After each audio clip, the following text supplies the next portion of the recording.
Are you a do-it-yourself property manager? I mean, do you manage your own rental property? Well, if you do, there may be a certain point in time where an applicant comes to you or a potential tenant comes up to you and says, hey, I've got a service animal or I got an emotional support animal and I want to rent your property. What do you do?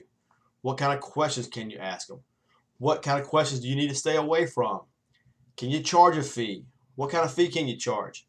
We're going to answer those questions and give you some other tips and pointers in this video. So stay tuned, watch it, and I hope you enjoy.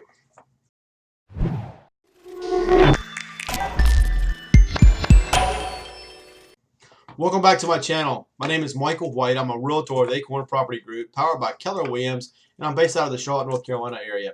Take a second, hit the subscribe button, hit the bell icon, and you'll receive notifications every time I post a new video. Also, stay tuned to the end of the video because I've got a free gift that I want to give you.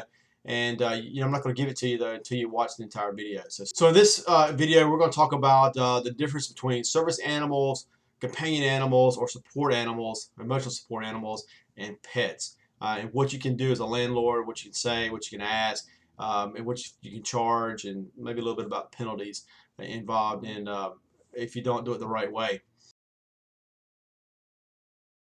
And I want to make it very clear up front that me, Michael White, that I am not engaging in rendering legal, accounting, or financial advice. And so therefore, everyone's situation is unique. And before you do anything, make sure you contact the proper professional.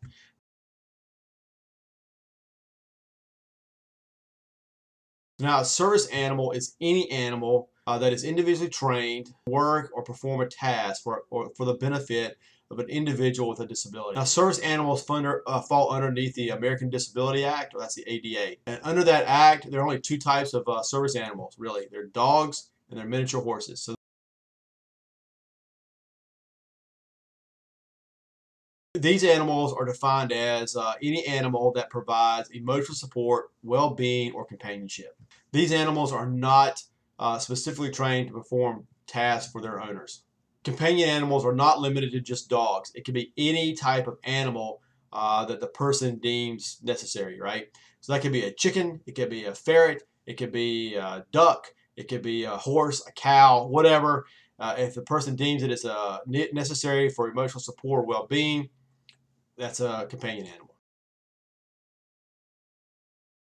So these animals fall underneath the Fair Housing Act. The Fair Housing Act says that as a landlord, you cannot discriminate in housing on the basis of color, religion, sex, national origin, familiar status, or disability. And disability is where they qualify. As a landlord, you're required to make a reasonable accommodation to afford a person with a service animal or an emotional support animal an equal opportunity to enjoy the use of a dwelling. So when it comes to housing and rentals, a reasonable accommodation is the waiving of a pet clause or a no pet clause in the lease, because these animals are not considered pets. Another reasonable accommodation will be the waiving of any pet fees or pet deposits. As a landlord, you are allowed to recuperate reasonable fees for damage after the tenant has left the property. So the first thing you can do is you can request that the applicant make a written request for an accommodation. I think that's a key factor there because you want to get it in writing that that person needs an accommodation. And you want to make sure you have documentation that applicant asks you to make an accommodation. You can also ask for reliable documentation on the disability. You can request them to provide you with a letter from their doctor stating that they need this animal, this service animal or emotional support animal or companion animal. First off, you cannot ask them to provide their medical records. You cannot ask them to provide extensive information or documentation on their disability. Do not ask them for permission to talk to their medical provider. The first thing that's going to happen is you're going to get hit for a $19,000 fine from the federal government. You're going to fight that in court, and in order to do that, you got to hire an attorney. Probably looking at a minimum of $20,000 to $30,000 just to hire the attorney. Think about it this way.